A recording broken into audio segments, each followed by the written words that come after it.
Europe 1, tous les samedis, 14h, 15h. Cette famille, Ariane Massenet et Béatrice Massenet.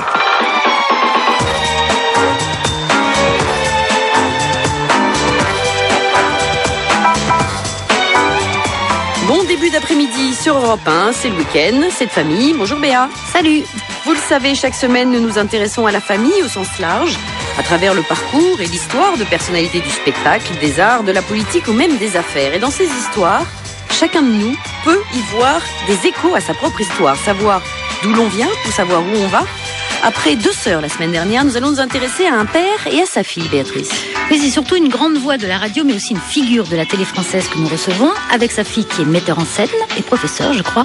Bonjour Maria Pia et Pierre Bellemare. Merci d'être avec nous. Bonjour. Merci d'avoir accepté notre invitation. Vous êtes le 3e enfant, la petite dernière. Maria Pia, on va dire, vous avez un demi-frère et une demi-sœur, donc metteur en scène. Et 83 ans, Pierre Bellemare, je le dis parce que vous le dites partout. Pas encore 83, je crois. Oui, bientôt. Voilà. Mais vous anticipez toujours, vous, j'ai Voilà, l'impression. c'est un vieux principe. Au moment où on me fête mes 83 ans, je dis, je rentre dans ma 84e année. Ce qui est vrai. Tout à fait. Voilà. Vous prenez un malin plaisir à vous vieillir, en quelque sorte. Non, j'ai toujours été comme ça. Ah bon, toujours été comme ça, même, Oui, même jeune. Même jeune. Ah oui. Toujours. Alors vous avez sorti il y a quelque temps votre autobiographie, votre première autobiographie. J'imagine que qu'on vous l'a demandé 100 fois. Pourquoi l'avoir sortie si tard? Bon, parce que je pense qu'il faut faire cela plutôt quand toutes les expériences ont été tentées, que toutes les choses que l'on peut vivre ont été vécues. Voilà, donc il y avait quelque chose à raconter. Sinon, moi j'ai toujours été en admiration devant les personnes qui avaient 19 ans et qui faisaient leur biographie. Qu'est-ce qu'elles racontent? Ça c'est pas faux. En même temps, il vous reste plus grand chose à faire, Pierre, parce que vous êtes écrivain, vous êtes auteur, producteur, homme de radio, homme de télé, vous avez joué au théâtre, vous avez chanté. Qu'est-ce qu'il vous reste à faire? On peut créer dans beaucoup de domaines. Par exemple, là, actuellement, je ne vous dirai pas ce que c'est parce que ça aurait été une surprise, mais nous travaillons avec notre éditeur à une sortie d'un livre qui n'est pas vraiment un livre, tout en étant un livre, et qui va sortir pour les fêtes de fin d'année. Et je pense que dans ce domaine-là, c'est une nouveauté, une vraie nouveauté par rapport à ce qui s'est fait jusqu'à présent. Voilà. Alors avant de parler de votre relation et de votre histoire à tous les deux, on a sorti quelques archives d'Europe 1, des archives de 1955. L'émission s'appelle Vous êtes formidable. 1970, Ni oui ni non. Et 2004, Histoire extraordinaire, puisque vous avez passé plus de 30 ans dans notre station. On écoute. Formidable, vous êtes formidable.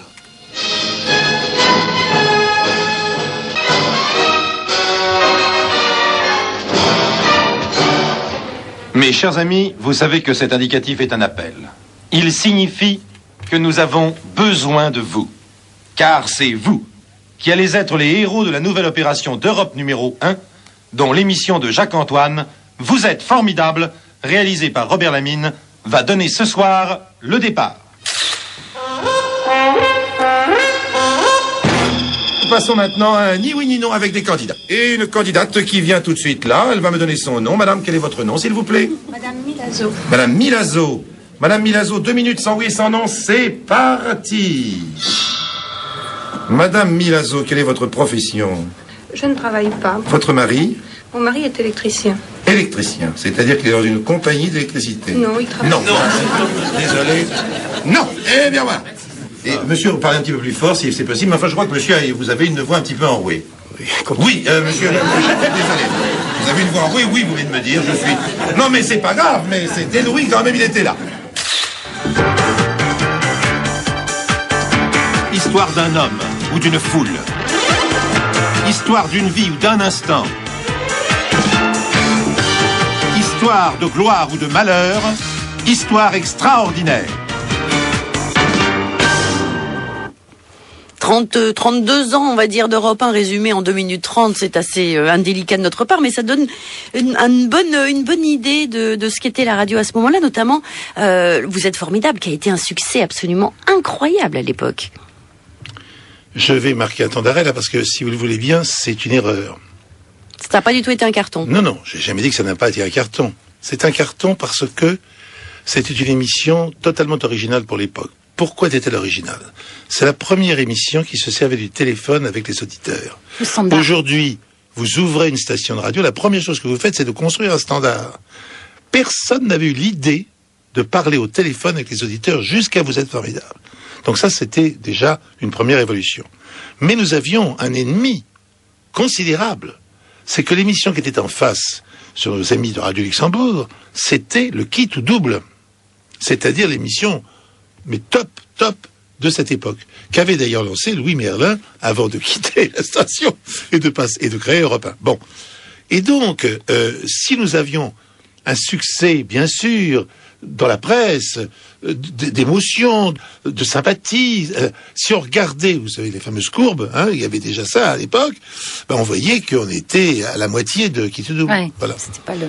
mais en image, en termes d'image, c'était formidable. En termes d'image, on était bien au-dessus de Quitte ou Double. Mais en termes d'audience pure, non. C'était assez révolutionnaire, c'était purement de la solidarité. Totalement. Alors, on a commencé d'une manière, vous savez, totalement stupide, parce que la première émission de Vous êtes formidable, comme la station naissait. Alors, tout simplement, on a dit, d'où nous entendez-vous? Appelez-nous pour nous dire. Et c'était un monsieur de Dakar qui a appelé du plus loin. Je vous entends. C'est le début de la radio, quoi. Alors, on va parler bien sûr de votre enfance et de votre adolescence, Maria-Pia. Mais auparavant, on va écouter ce que votre entourage dit de vous. On va d'abord écouter Audrey, votre nièce et votre petite fille, donc Pierre. Sophie, votre meilleure amie, Maria-Pia, depuis que vous avez 14 ans. Et Roselyne, votre femme, Pierre, et donc votre mère, Maria-Pia. On les écoute. C'est quelqu'un qui raconte beaucoup d'histoires et beaucoup d'anecdotes et qui sait bien parler. C'est un bon orateur. Du coup, il m'a transmis ce plaisir de la langue et donc de la littérature, en fait. Ma tante Maria-Pia, c'est une personnalité qui m'a un peu impressionnée quand j'étais jeune et qui m'a transmis pas mal de choses aussi, que ce soit pour mes goûts cinématographiques, littéraires ou théâtrales. Donc voilà, c'est plus comme des sortes de maîtres, même s'ils le savent pas forcément. Je pense que c'est une belle relation et vu qu'ils travaillent ensemble en plus, je pense qu'ils ont pas mal de points communs. Donc c'est une belle relation. Maria-Pia est quelqu'un de charismatique, c'est-à-dire elle a une très très très forte personnalité, donc c'est ce qui m'attirait beaucoup chez elle. Et puis elle a un côté aussi très chaleureux, on peut très facilement finalement se livrer avec elle.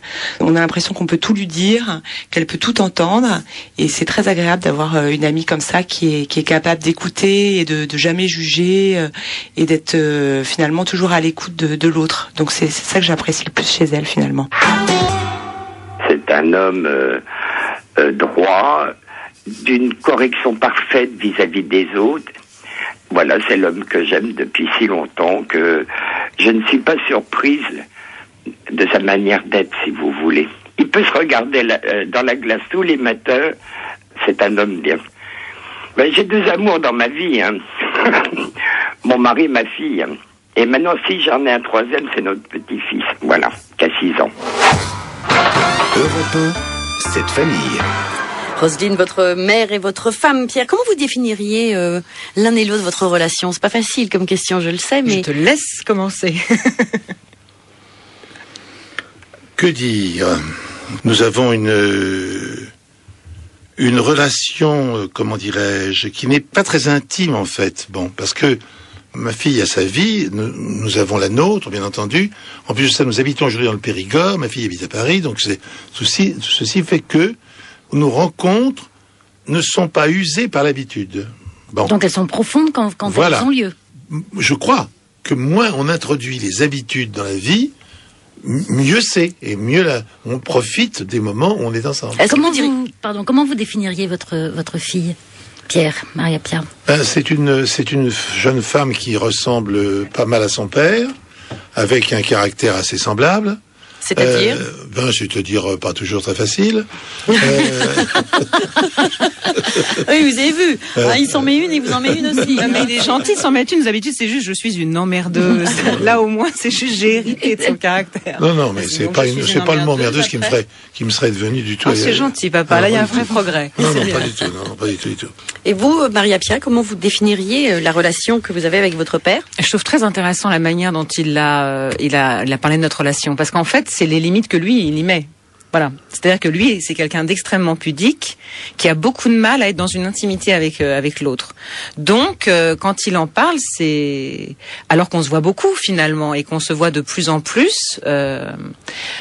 on dirait que oui, il y a une grande distance entre nous. Alors, les hommes sont souvent beaucoup plus pudiques que les femmes. Il est très pudique et que pendant des années, c'était très compliqué de communiquer avec papa. C'est pas forcément sa faute. Hein. Il m'impressionnait beaucoup. Je pense que tous les enfants et même les petits enfants, on a eu ce problème. Je me souviens de mon père quand j'étais enfant, qui était immense, assez fort, avec cette grosse voix en peignoir le dimanche. Dès qu'il me posait une question, j'étais absolument terrifiée. J'étais tétanisée. J'étais incapable d'être moi-même. Et comme j'étais mal à l'aise à l'adolescence, bon, j'ai pris 30 kilos, donc c'était encore pire, j'étais encore plus mal à l'aise.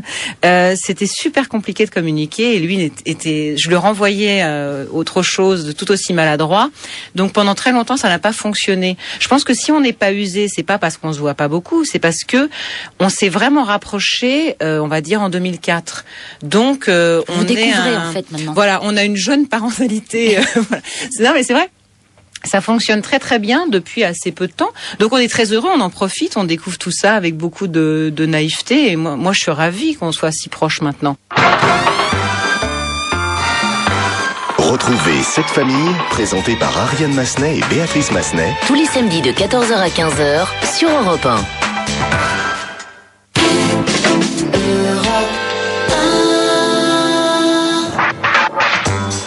Cette famille sur Europe 1.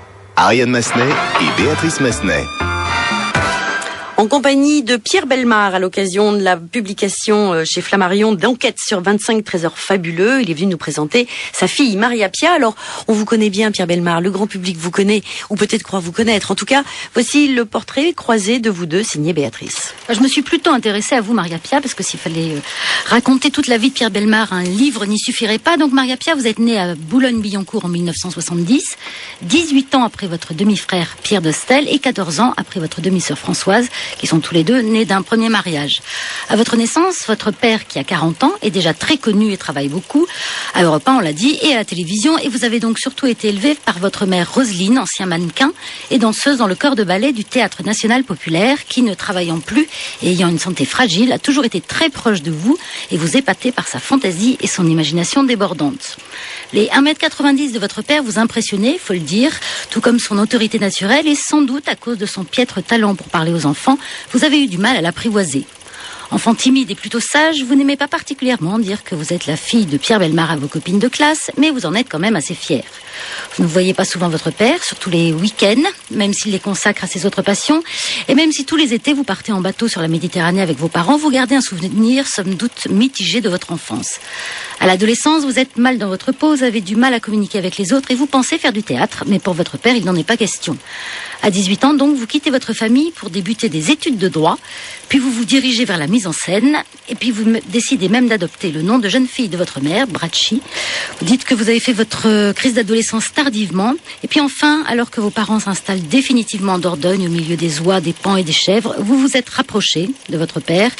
Il a gardé un pied-à-terre à Paris pour ses affaires, et finalement, vous avez commencé plutôt à travailler avec lui. Aujourd'hui, vous êtes très très proches, vous vous confiez beaucoup l'un à l'autre. Votre père sait enfin parler aux enfants, puisqu'il est fou de votre fils Adrien, qui a 16 ans.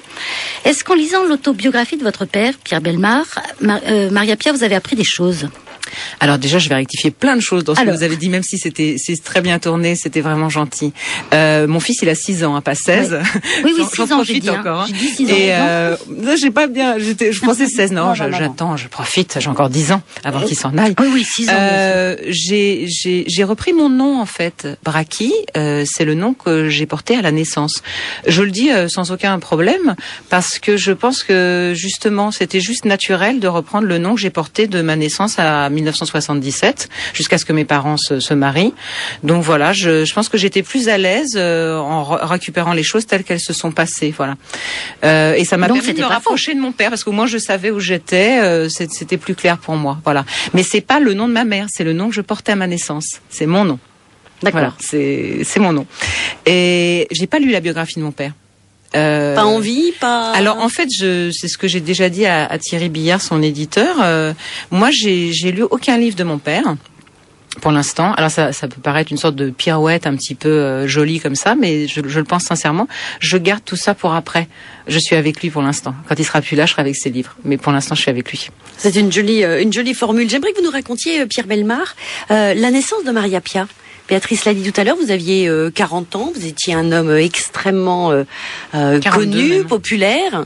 Quel souvenir vous avez de sa naissance? Eh bien, c'est extrêmement simple. D'abord, j'ai le souvenir de sa conception, ce qui est important. C'est bien, papa. Oui. Alors ça me fait plaisir. Dans un très très joli décor. C'était château de Madrid. Oui, vous avez peut-être connu ça, parce qu'à l'époque, ce n'est plus un hôtel aujourd'hui, c'est une maison privée. Ça s'appelle le Château de Madrid, et c'est sur la moyenne corniche, entre Nice et Monaco. Hein, bien. Et nous avions une chambre, je me souviens encore, dont la terrasse, il y avait un apic à peu près de 300 mètres au bout de la terrasse, vous voyez ce que je veux dire? Et j'ai toujours été vertigineux. Si bien, et ma femme pas du tout. Si bien que je vois encore ma femme assise sur le petit muret, vous savez, qui est en bas. Donc, il suffisait qu'elle se penche un tout petit peu en arrière, elle tombait de 400 mètres, c'était fini. Et s'amusait énormément à me faire des peurs comme ça, bon, très bien. Est-ce que c'est par réaction à ça, tout ça?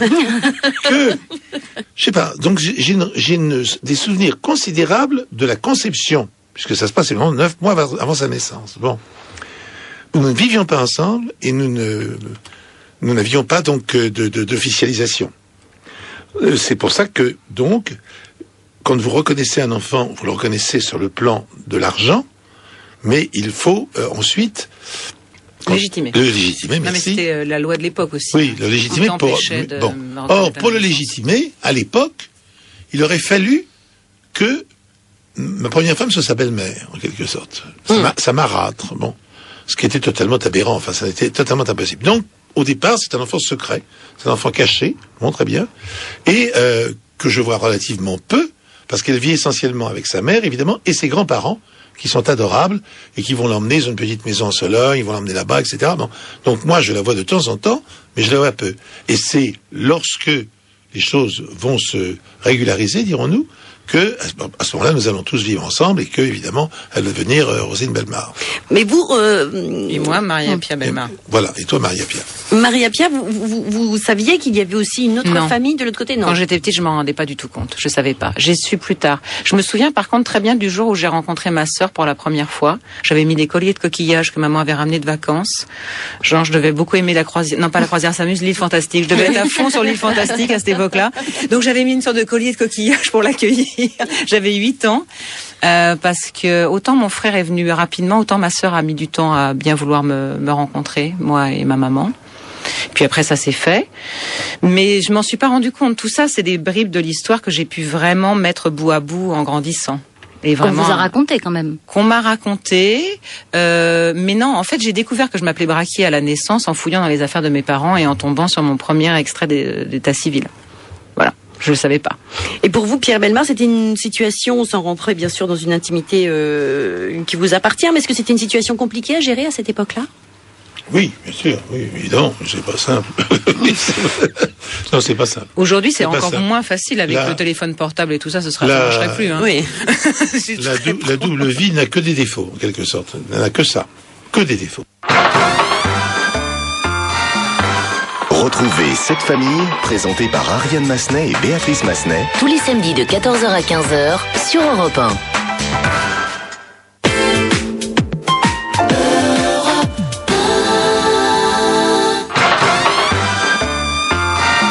Tous les samedis, 14h, 15h, cette famille sur Europe 1.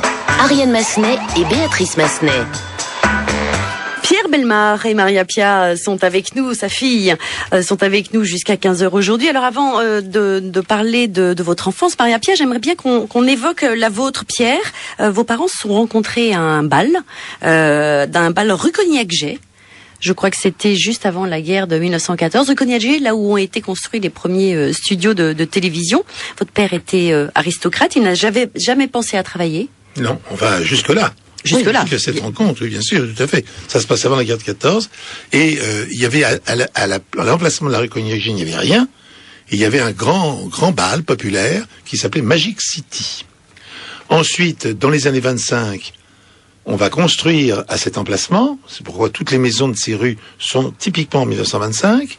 Et on va construire, bien sûr, le 15 rue Cognac-Jet. Et là, Magic City va retrouver de vie. C'est-à-dire qu'il va y avoir un cabaret, un peu du style Lido, si vous voulez, avec piscine, machin, scène qui monte, qui descend, enfin bref. Et ça va marcher jusqu'à la guerre. Et c'est quand même assez extraordinaire de savoir aussi que j'ai passé quand même un bon moment de ma vie rue Cognac-G. Là, mon papa et ma maman s'étaient rencontrés pour la première fois. Votre père était très cultivé, dites-vous? Oui. Oui, alors c'est une époque, on était étonné de lire les lettres de mon père. Ce sont des lettres, dans une écriture extrêmement claire, donc il n'y a aucun problème pour les lire. Mon père ne faisait jamais une lettre de moins de 10 pages, écrite finement, très clairement, mais finement. Donc, il y a beaucoup à lire. Hein. Jamais je n'ai vu une lettre de mon père faire moins de 10 pages. Avec un destin quand même étonnant, votre père, puisque il était donc, on l'a dit, aristocrate. Oui. Il n'était pas prédestiné à travailler. Et puis, il y a eu un problème avec les emprunts russes. Comme la famille a été ruinée. Et tout d'un coup, il est obligé de travailler. Il rentre de la guerre de 14. Il a été fait prisonnier. Il rentre d'Altengrabo, où il avait connu Maurice Chevalier d'ailleurs, qui était dans le même camp. Et il arrive, il faut tout de suite travailler, puisqu'il va se marier immédiatement en 1919, le 11 novembre, c'est la fin de 1918, il se marie le 21 janvier 19, vous voyez, donc c'est pas loin. Il faut dire qu'ils avaient attendu très longtemps, hein, parce que il s'était rien passé. Entre 1914 et 1919. Non, rien du tout. Donc ils s'écrivaient tout ce que vous voudrez, mais point. Et pendant toute cette période, ma mère était avec sa belle-mère, sa future belle-mère, qui l'éduquait à la bonne éducation aristocrate de l'époque. Oui, parce qu'elle était petite couturière elle de était cousette à Montmartre. Elle était cousette à Montmartre. Elle habitait la rue Lamarck, tout là-haut, au Sacré-Cœur. Et donc, mon père, il faut qu'il travaille. Et à ce moment-là, il a une idée géniale. Il se dit, tiens, les pays qui ont été envahis et où les batailles ont eu lieu dans le nord de la France, ils doivent avoir plein de choses cassées, donc je vais aller vendre de la colle. Je vais vendre de la colle dans ces pays-là. Ça n'a pas marché du tout, parce que mon père était fait pour tout, sauf d'être commerçant, il ne savait pas. Et donc, il s'est rabattu sur le livre d'art, sur le beau livre, le livre de collection, l'incunable, etc., des manuscrits, enfin, toutes les choses sublimes, bon, qu'on lui confiait. Les collectionneurs ou les libraires parisiens lui confiaient, et il avait une clientèle en province, bon, et il avait présenté ces petits chefs-d'œuvre à sa clientèle qui les achetait. Voilà. Et votre mère travaillait pas à cette époque? Ma maman n'a jamais travaillé. À partir du moment où elle s'est mariée avec votre père. Absolument. Vous connaissiez les parties de cette enfance de votre père, Maria Pia? Il vous les a racontées? Vous lui avez posé des questions? Oui, ça, on peut avoir accès, même si, par exemple, pour ce qui est, même si je le comprends, je le respecte, hein, mais c'est un détail qui est pour parler de lui, pour éclairer sa personnalité. Il a les lettres d'amour de ses parents, et je crois que tu ne les as toujours pas lues. Non. Voilà. Non. Oui, mais ça on peut comprendre voilà, que c'est ça marrant, peut être fait par pudeur. Oui. On n'est pas... C'est vrai. Oui, c'est vrai. Enfin, je pense qu'en même temps, on ne trouverait pas des choses... Ah oui, bien sûr. Je veux dire, je pense que le cadre reste extrêmement littéraire et stylé et romantique. À l'époque de ces lettres dont je parle, il ne connaissait pas encore ta grand-mère. Vous, votre enfance, 10 ans, 10 ans, à l'âge de 10 ans, à l'âge de 10 ans, comment ça se passe? Comment vous vivez cette période? C'est une période rude, cet âge-là. Ma maman est malade à cette époque-là. C'est près de la fin de sa maladie. Elle a eu 2 embolies cérébrales coup sur coup. Donc de 76 à 82, on va dire, ma mère était alitée.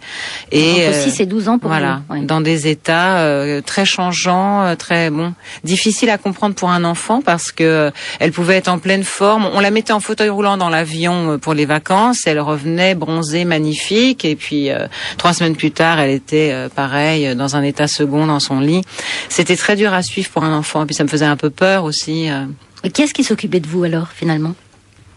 Je sais pas trop, moi-même, ouais. Il y avait peut-être moi-même, ma grand-mère s'est beaucoup occupée de moi plus petite pour ce qui est des vacances et tout. Et je pense que ça a été une grande chance de pouvoir circuler dans tous les milieux, d'avoir ce confort que j'avais avec mes parents, ce luxe, parce que c'était vraiment du luxe, un bel appartement, une très grande chambre de 30 mètres carrés où je faisais des enchaînements de gymnastique. J'étais très gymnastique à l'époque, je faisais des diagonales et tout. Et en même temps, j'étais chez ma grand-mère qui, elle, a toujours vécu dans un 2 pièces à 5 où il n'y avait pas de douche, on se lavait au gants.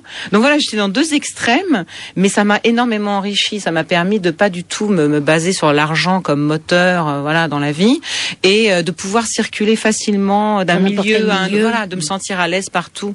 Et ça, c'est vraiment une chance que mes parents m'ont offerte. On va écouter Sophie, votre meilleure amie que l'on a entendue tout à l'heure, et elle se rappelle qu'à cet âge-là, à peu près, peut-être un petit peu plus vieille, vous aviez du mal à gérer la célébrité de votre père. On l'écoute, Sophie. Alors, je dirais que c'était pas évident pour elle de gérer la célébrité de son père. À l'école, c'était la fille de Pierre Bellemare, etc. Donc ça devait pas être évident à gérer. Elle voulait pas trop, qu'on le dise. Mais d'un autre côté, elle était quand même aussi très fière. Donc c'était une relation un peu ambivalente. Elle avait envie aussi, de l'impressionner aussi, quoi. Donc je me rappelle, sur le bateau, elle amenait beaucoup de livres pour lui montrer qu'elle aimait lire, que ça lui plaisait de lire. Enfin, elle avait aussi envie de lui plaire et de l'impressionner parce que voilà, et je pense qu'il devait aussi l'impressionner un petit peu. Envie de lui plaire et de l'impressionner. Ah oui, ça c'est vrai à 100%.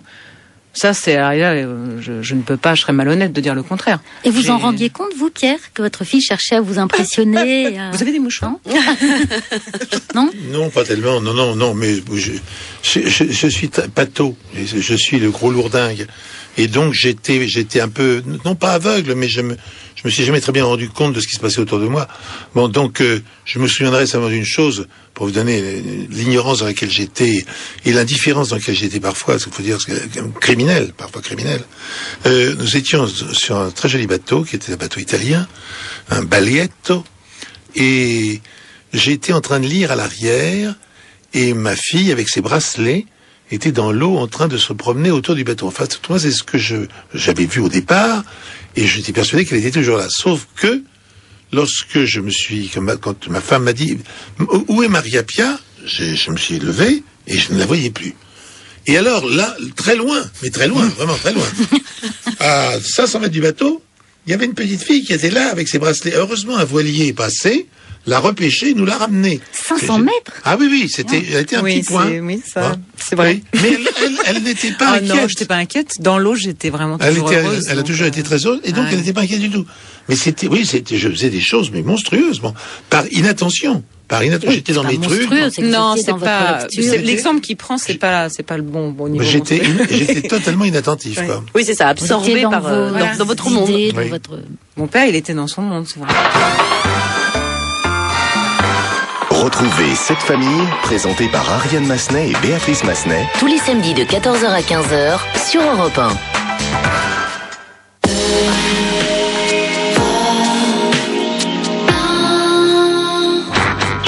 Ariane Massenet et Béatrice Massenet sur Europe 1. Cette famille. Et c'est Pierre Bellemare, notre invité aujourd'hui, avec sa fille Maria Pia. Les enfants qui s'aiment s'embrassent debout contre les portes de la nuit, et les passants qui passent les désignent du doigt. Mais les enfants qui s'aiment ne sont là pour personne, et c'est seulement leur ombre qui tremble dans la nuit, excitant la rage des passants. Leur rage, leur mépris, leur rire et leur envie. Les enfants qui s'aiment ne sont là pour personne. Ils sont ailleurs, bien plus loin que la nuit, bien plus haut que le jour, dans l'immense clarté. Les enfants qui s'aiment. Yves Montand, oui, Jacques Prévert. Les portes de la nuit. C'est la chanson des portes de la nuit. Et une chanson qui vous rappelle votre enfance, Maria Pia. Tout ce qui est Prévert, Yves Montand, aussi Léonard Bernstein, les comédies musicales avec Fred Astaire.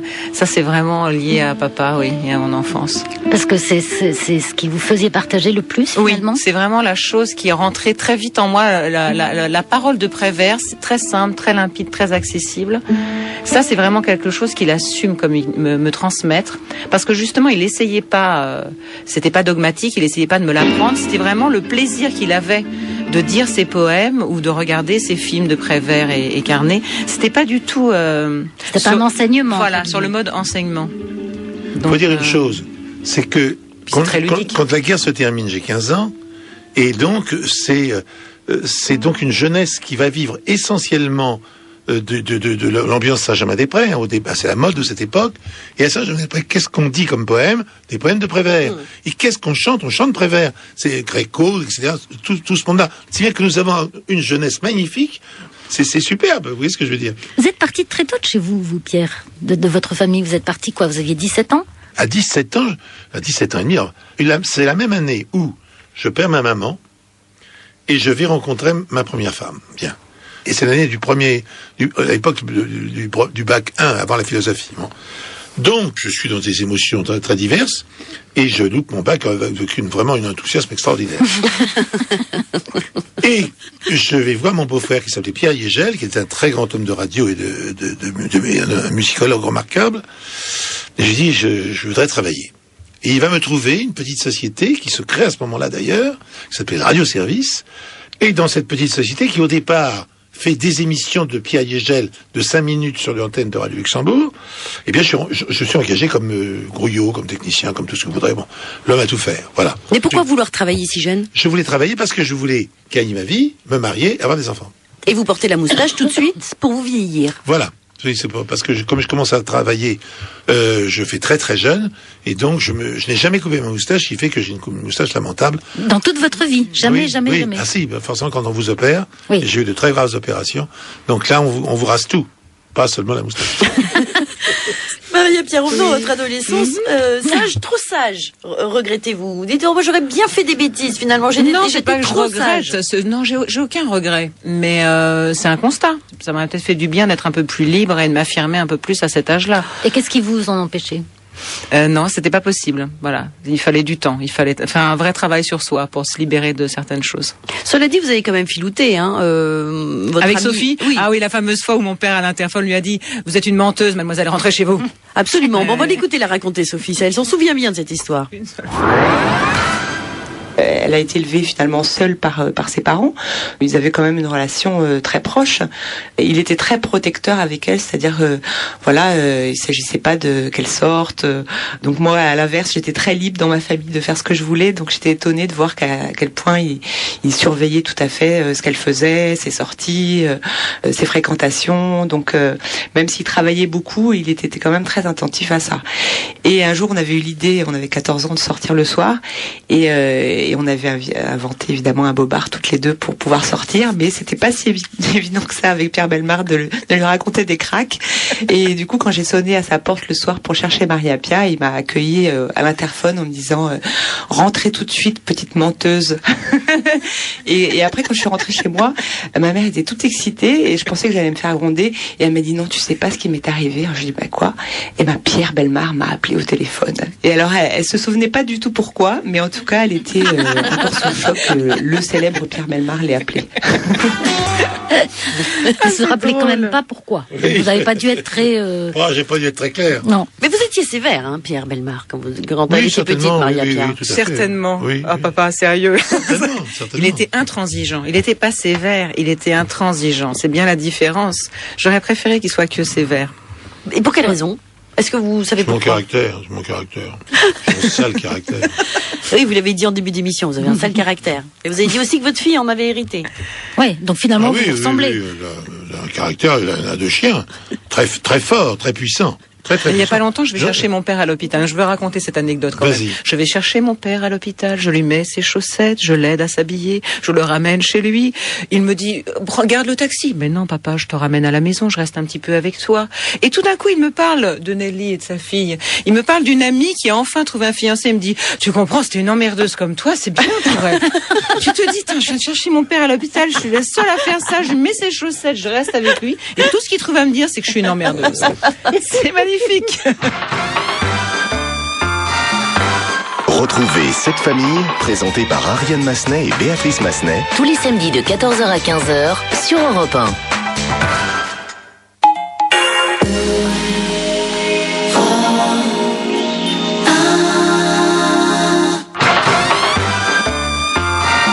Tous les samedis, 14h, 15h, cette famille sur Europe 1. Ariane Massenet et Béatrice Massenet.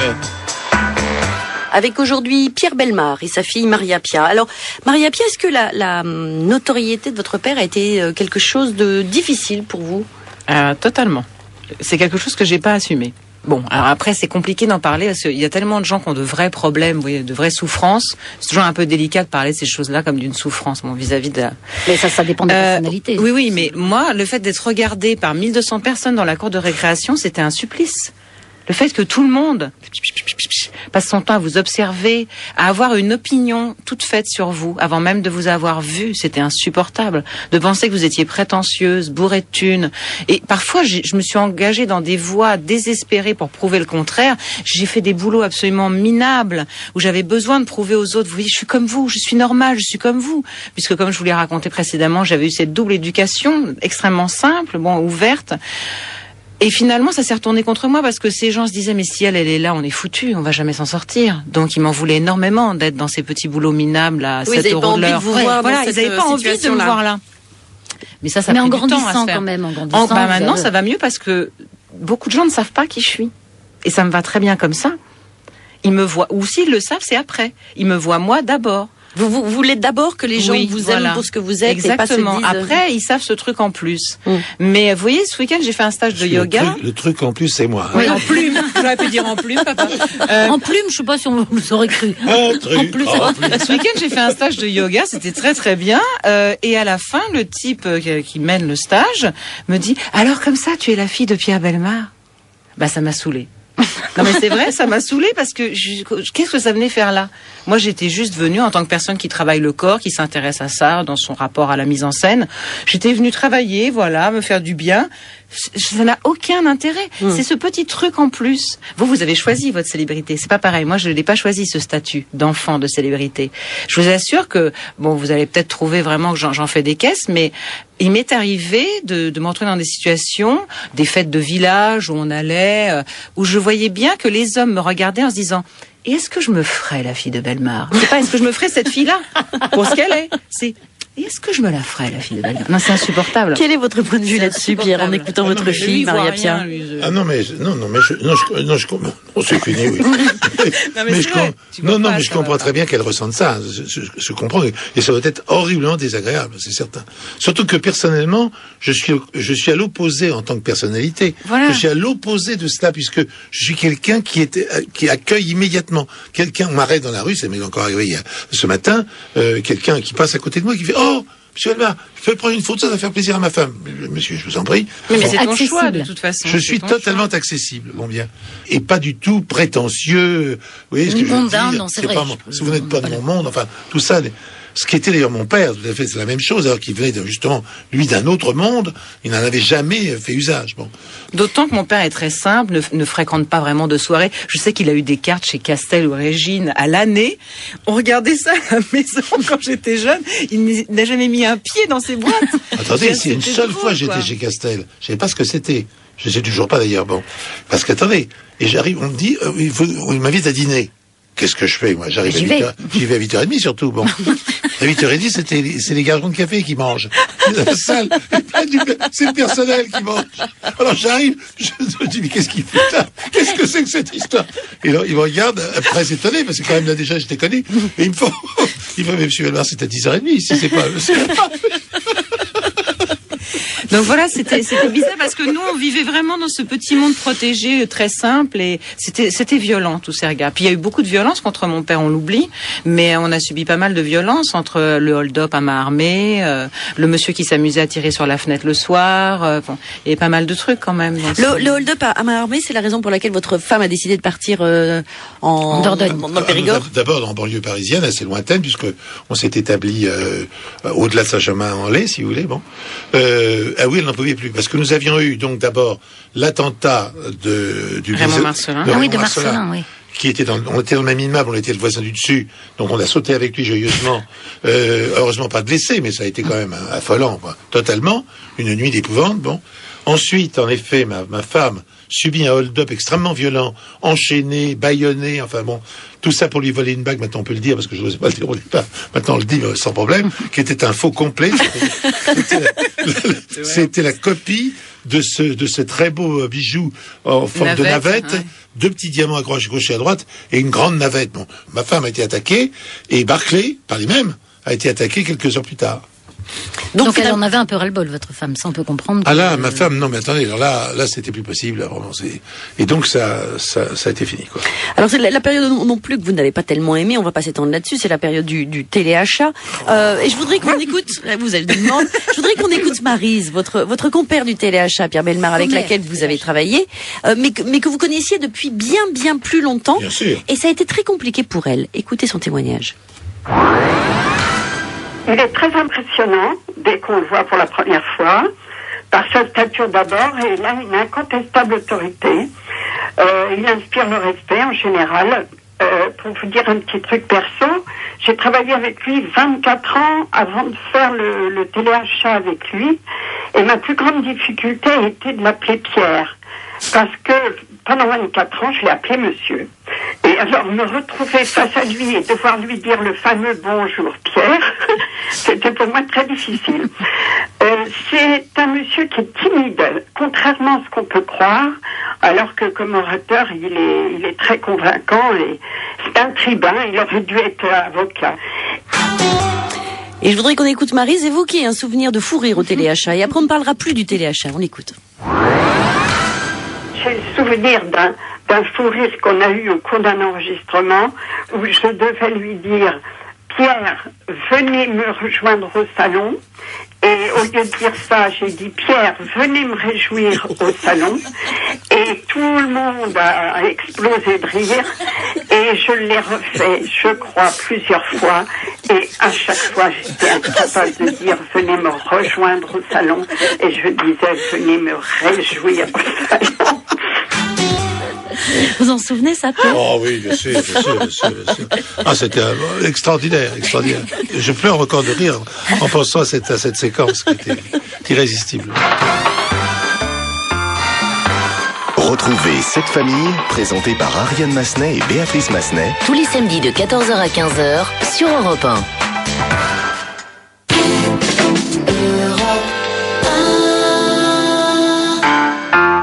Tous les samedis, 14h, 15h sur Europe 1. Cette famille. Ariane Massenet et Béatrice Massenet. Un père et sa fille, Pierre Bellemare et Maria Pia avec nous jusqu'à 15h. Maria Pia, quelle valeur vous a transmis votre père, pensez-vous ? L'exigence, avant toute chose. Que moi-même, oui, j'essaye de mettre à distance parfois parce que trop d'exigences nuit. L'exigence, une forme de droiture, un peu qui peut paraître désuète aujourd'hui, de l'ordre de la parole donnée, de choses comme ça. L'envie d'être aussi un peu un capitaine de bateau finalement, puisque un peu comme à la manière de papa, autodidacte, j'ai monté ma compagnie, réuni une petite famille autour de moi. C'est finalement un peu le même procédé, le même processus, hein, lui-même à travailler avec les mêmes personnes de façon très fidèle, comme Maryse le disait là, pendant des années et des années. Donc oui, c'est le travail en collectivité, une grande énergie de travail, une curiosité aussi intellectuelle, beaucoup d'exigences et parfois un peu trop une droiture qui confine un peu à la rigidité parfois. C'est là-dessus qu'il faut travailler. Et souvent dans les interviews, Pierre Bellemare, et même dans votre autobiographie, vous dites « Oh, j'ai été un mauvais père, j'ai été un mauvais père ». Oui, je suis très conscient, oui. Et un bon grand-père ? J'essaye d'être un peu moins mauvais, quoi. Mais ça n'a jamais été ma spécialité, c'est vrai. C'est surtout les mères qui se sont occupées de mes enfants. C'est vrai, je le reconnais bien volontiers. Et comment ça se passe quand votre fille Maria Pia vous dirige au théâtre? Tout d'un coup, vous devenez un petit garçon? Sans être un petit garçon, je deviens un acteur, tout simplement, et qui écoute le metteur en scène, c'est tout. Et là, Vous c'est mettez de vrai, côté je dois votre- dire qu'il m'écoute. C'est vrai, j'étais impressionnée. J'avais un peu peur au départ. Je me disais comment ça va pouvoir se passer. Et alors parfois on se dispute, mais c'est hyper mignon. Parfois on s'engueule parce qu'on n'a pas du tout les mêmes visions du théâtre. Ouais. Papa, il est dans une tradition que je respecte, mais qui est pas du tout ma façon de faire. Tradition, vraiment les 3 coups, le rideau et tout ça. Ça, c'est pas du tout mon truc. Moi, c'est vraiment déconstruire l'illusion. Donc, à la limite, on est déjà sur scène quand les gens rentrent. Enfin, j'ai pas du tout le même cheminement. Mais c'est vrai qu'il se laisse faire. On va écouter Laurent Motte, qui est un de vos amis, Maria Pia, et qui a collaboré avec vous deux. On l'écoute. Ils ont beaucoup de points communs, c'est-à-dire une grande force de caractère et quand ils s'engagent dans quelque chose, ils ont tous les deux la même force de caractère, je trouve. Elle tient beaucoup de lui et ce sont des gens de projet, c'est-à-dire vraiment à engager, à entraîner des gens dans des aventures, quoi. Voilà. Est-ce que votre fils, qui a 6 ans, a hérité d'un trait de caractère de son grand-père? Ou c'est pas encore visible? Physiquement, voilà. Toute cette partie-là, c'est comme moi, hein.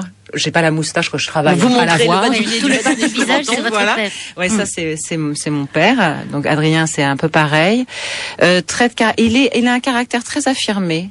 Même s'il est plus doux que nous, il a un caractère très affirmé. Non, lui, il est dans le dessin, mon fils, pour l'instant. C'est sa grande passion. On verra après. Pierre, quelle est la plus grande émotion que vous ayez partagée avec votre fille, Maria Pia? La plus grande émotion que nous ayons partagée ensemble. Il y en a beaucoup d'émotions. Je dirais que ça va l'étonner, parce que lorsque elle a terminé, alors je sais plus quelle année, excuse-moi, c'était la deuxième année ou troisième année au Tour Florent, tu dis du bien de moi, elle a monté une œuvre qui était d'elle, où elle se racontait. Et je dois dire que je ne m'attendais pas à ça du tout, et que j'ai été extrêmement ému par ce spectacle, parce que c'était à la fois un spectacle, et en même temps c'était un peu un morceau de ma vie, quoi, voilà, quelque part, à travers ma fille. Alors c'est marrant qu'il parle de ce moment-là, parce que c'est vrai que c'est un moment d'émotion aussi dans mon esprit, parce que c'est la première fois que mon père m'a dit « tu m'as impressionné ». Donc forcément, on l'oublie pas. Hein. Vu qu'il m'avait dit avant « vas-y, ça va être ta fête, tu es vide, sans intérêt, et je n'ai rien à te dire ». Sérieusement, 3 ans plus tard, tu m'as impressionné, ça allait beaucoup mieux. Mais il fallait vous secouer, Maria Pia. Ce qui est touchant, c'est que, voilà, et ça m'a fait du bien. Hein. Non, mais j'en veux de rien du tout à mon papa.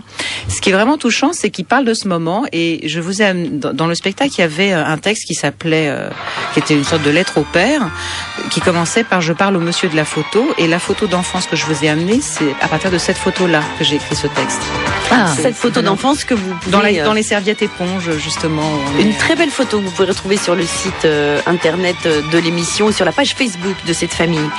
Merci à vous deux d'avoir participé à cette émission. Beaucoup. Je rappelle votre livre chez Flammarion, Pierre Bellemare, Enquête sur 25 trésors fabuleux. Il est déjà dans les bacs. On va se retrouver la semaine prochaine pour une nouvelle histoire de famille. D'ici là, bon week-end et bonne semaine sur Europe 1. Ciao.